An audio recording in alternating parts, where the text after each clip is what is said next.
So what I'm going to do right now is I'm going to crunch 1,400 years of Islamic history in 5 minutes and make it as exciting as I can possibly make it. Because I hated history when I was a little girl. At this age, I appreciate history. And now I understand why they say, those who don't learn from history are doomed to repeat it. In order for you to understand why Western civilization is very different than the Islamic world, you need to understand the history of Islam. When Prophet Muhammad supposedly revealed his revelation from the angel Gabriel that he is supposed to be the last of the prophets in the early 600s, he started preaching in his own city, Mecca. He tried to recruit friends and followers to be able to spread his religion. And he tried for 12 years and failed. And after 12 years, he was only able to recruit his immediate family and friends. So he decided, if I go to Medina, which was the Jewish hub of Arabia, the business hub where the Jews lived, if I go there and preach my religion to them, if they accept me, that will buy me respect and stature between my own people, and they will accept me.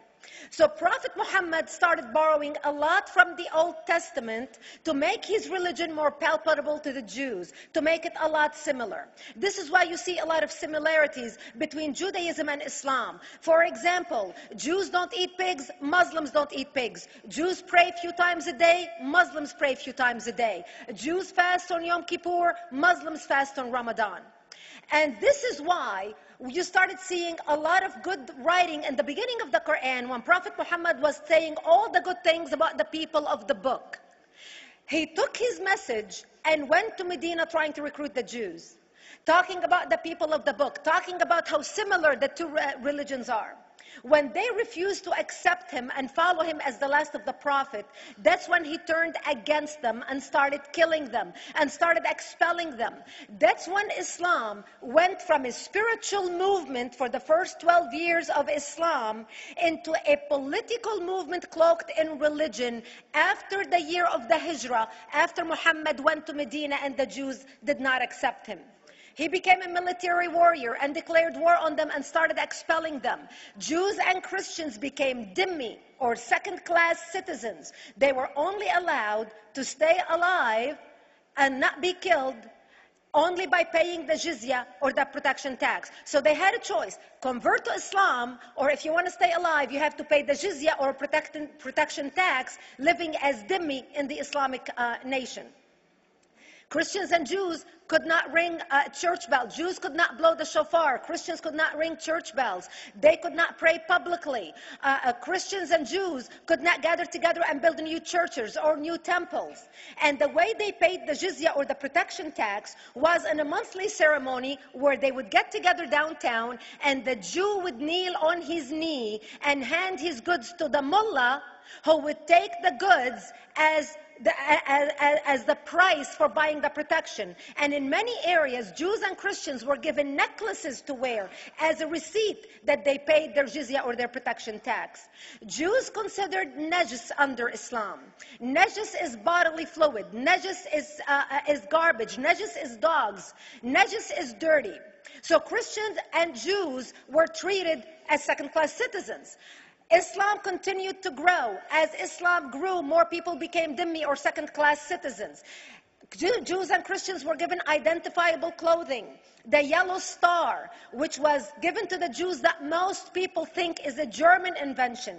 It was actually an Islamic invention in the 9th century in Iraq by the second Khalif al-Mutawakkil of Iraq, who invented the yellow star for the Jews to be identified as they walked down the street. Because Jews were considered najis, if a Muslim man or a Jew walked on the same side of the street, the Jew had to cross the other side so the Muslim man can walk, so he's not dirtied by the filth of the Jew. Christians were given the zunar, the belt, which most of you men are wearing right now. That was an Islamic invention for the Christians. Islam continued to grow. They went all the way to Jerusalem. They conquered Jerusalem. Christians couldn't ring their church bells in Jerusalem. The Pope in Rome in 1090 told the Christians, how could you sit idly by and allow your brethren to suffer like this in the Holy Land? You need to go liberate the Christians. You need to go help the Christians. That's why the Crusaders were launched. The Crusaders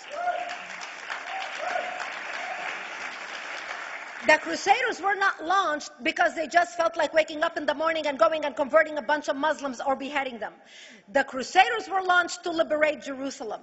And they were able to liberate Jerusalem for less than 100 years before Salah ad-Din al-Ayyubi, Saladin, took it back, and Jerusalem remained under Islamic control until 1967, when the State of Israel liberated Jerusalem, where Christians, Jews, and Muslims could pray under the same sky.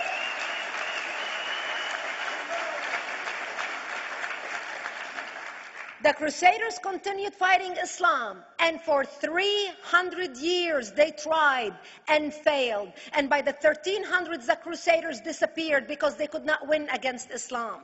Islam continued to expand. They went all the way to Central Europe. They went all the way to China. They went to India. They conquered Spain. They changed the name of Spain from Spain to Andalusia. And they started, as they advanced, as they conquered more nations, more people paid the jizya, or the protection tax. And this is how the Islamic Empire grew. It went all the way until they was stopped at the gates of Vienna on 9/11. 9/11 is not a date that Osama bin Laden just picked out of a hat. 9/11 is a symbolic date in the Islamic calendar. By the 1600s, Islam had covered more of the earth's surface than the Roman Empire did at its peak.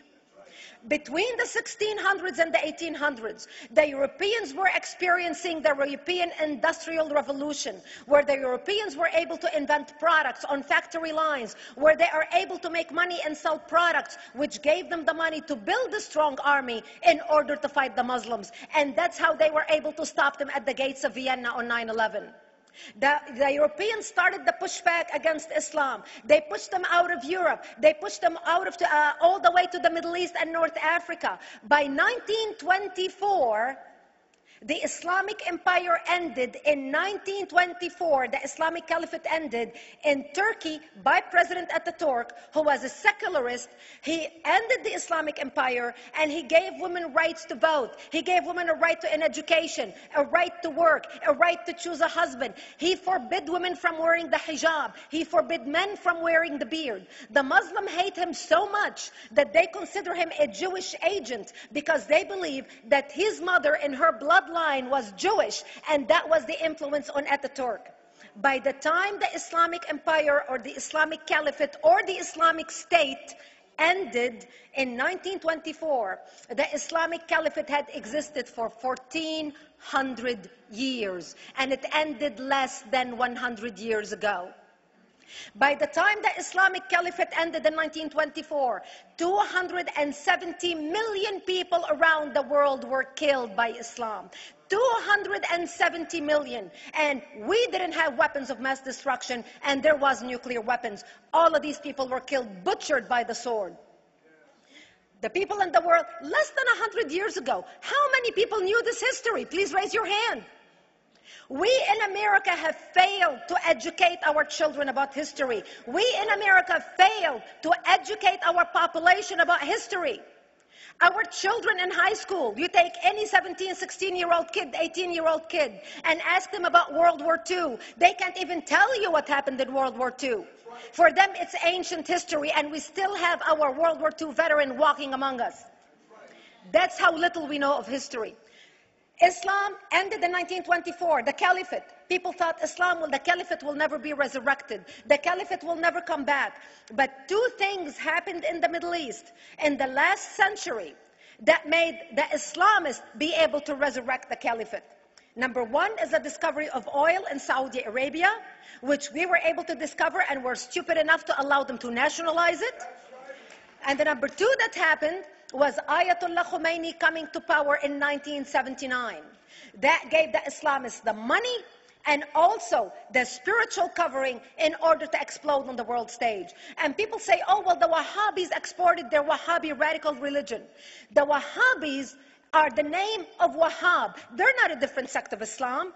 They follow the authentic preaching of Prophet Muhammad, the way Prophet Muhammad lived and practiced his religion. This is why neither you or me or any infidel can step a foot in Mecca, because as far as they're concerned, we are filth. And as infidels, we're not allowed to step a foot, not President Obama and not anybody else.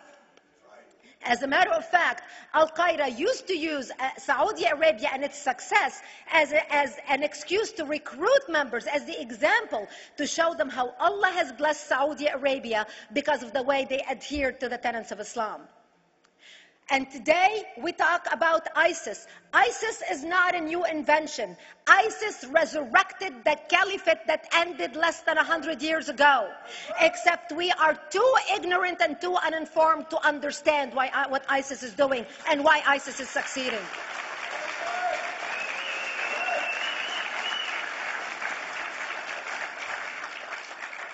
Two things you need to understand about Islam and the principles of war in Islam. One is the law of taqiyya, which means lying and deception. It means that a Muslim man can lay his hand on the Quran and swear that he is telling the truth, knowing that he is lying, but also knowing that the Quran will forgive him because he is advancing the cause of Islam. The second thing you need to know about is that the Treaty of Al-Hudaybiyah, which is an Islamic principle of war and a model on how to deceive your enemy when you have to sign peace treaties with your enemy. And it is based on an example by Prophet Muhammad. Prophet Muhammad was attacking the Meccans and their caravans when he was living in Medina. One day he attacked them because this is how he got the goodies. He would attack them, rob them, and spread the goodies among his men. And this is how he was able to recruit, because this is how people made money without working. And so he attacked the Meccan caravans. When he realized he's not able to defeat the Meccans in that city of Al-Hudaybiyah, in that place, he signed a 10-year treaty with them. Does that sound familiar? A 10-year treaty with them that says he will not attack them, he will have peace with them, he will not declare war on them. Muhammad used the treaty for 2 years to build his military, strengthen his army, and when he realized he was strong enough to attack his enemies when they least expected it, because they thought they had a peace treaty with Muhammad, he broke the treaty, attacked them 2 years later, and Mecca fell within 24 hours because they were not expecting the attack. And that became a principle of war in Islam. And to give you an example of how that is practiced, this is why anything signed with Iran means nothing to them. And to give you an example of how this law has been put to use in recent history, Yasser Arafat, who's not an Islamist, but he is a Muslim, met with the Israelis and signed the Oslo Accord in 1993. Remember all the handshaking at the lawn of the White House? The Oslo Accord, Yasser Arafat used the peace treaty, the Oslo Accord with Israel, to get Israel to bring him back and give him his territory, finance his military, train his police, and give his police the weapons. Yasser Arafat broke the Oslo Accord 8 years later, didn't even wait 10 years, and declared the second Intifada in 2000, and all hell broke loose. He used the same treaty to win and deceive against his enemies and deceive his enemies. When Jordanian press, after Yasser Arafat signed the Oslo Accord with Israel, and Egyptian press would interview Yasser Arafat, and they would say, how could you sign a peace treaty with the devil? How could you sign a peace treaty with the Jews? Yasser Arafat will tell them, remember Hudaybiyah. That's all he would have to say. The whole Muslim world knew exactly what Yasser Arafat was talking about. We in the West and the Jews in Israel, it was over their heads. Nobody understood what Hudaybiyah was referring to.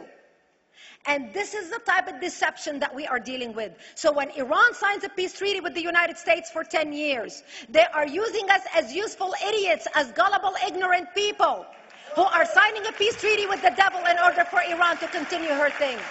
In this deadly game of thrones, there's no place for America or for Israel. We don't have to gamble with our future and with our children's future. Elie Wiesel. And I wish I could promise you, Elie, that the lessons of history have been learned. That is why it is so important to be wise about who we're going to put in the White House next year.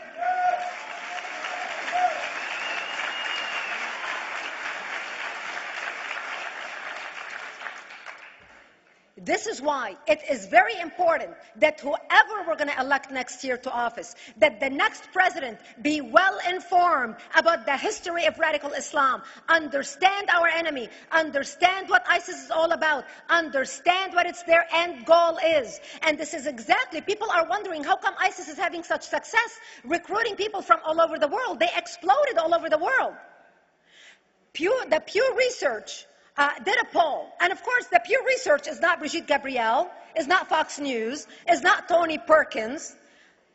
The Pew Research did a poll in 2013 when they went around the world and interviewed Muslims from Islamic countries all over the world.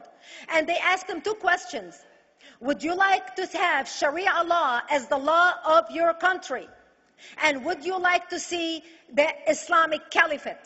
And remember, this was in 2013, before ISIS. The 5 top countries in the world, in the Islamic world, the 5 top Islamic countries: Indonesia, 204 million Muslims. Indonesia, Pakistan, Egypt, Nigeria, and Bangladesh. 77% of Muslims interviewed in these Islamic countries, 77% want the establishment of Sharia law and want the establishment of an Islamic state. That means 77% of the world, quote, moderate Muslims agree with the establishment of ISIS and what ISIS is doing. Let's not fool ourselves.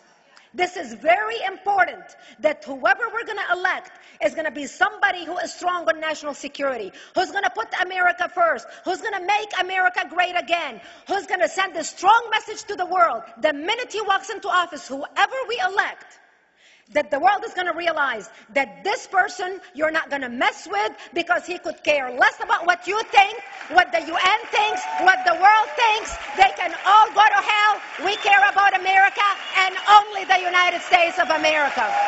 I hope that we learn from the lessons of history, that we learn from the Elie Wiesels, from the Brigitte Gabriels, and many others who are warning America about what's to come. May God bless you one and all, and may God bless the United States of America. Thank you.